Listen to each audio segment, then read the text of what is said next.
We're making delectable little cauliflower bites, and it's great if you serve it with a nice Mediterranean salad and some new boiled garlic potatoes. That's great.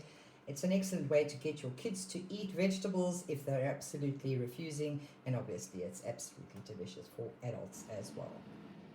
We're going to be making delectable cauliflower bites, and what you need is some sharp cheese, breadcrumbs, which we're going to make in a blender.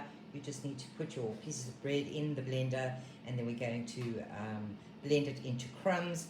I've got a red onion. I like to use Portuguese chicken seasoning with this, although it is a vegetarian dish. A pepper, some olive oil, obviously some salt and pepper.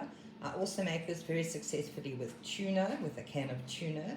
And when I use tuna, I use fish spice instead of the Portuguese seasoning.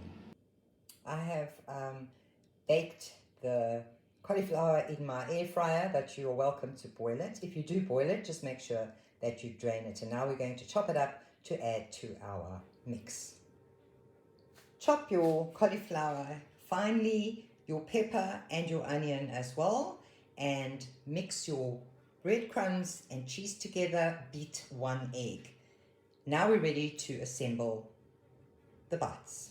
Mix everything together in a bowl with half the beaten egg, because you don't want your bites to be too wet. You can add more egg if you need it, and roll them out in this fashion. Roll all your bites and place them on a lightly greased baking tray. I've greased this baking tray with a little bit of olive oil, and now we're about to pop them in the oven and bake them at 180 degrees Celsius.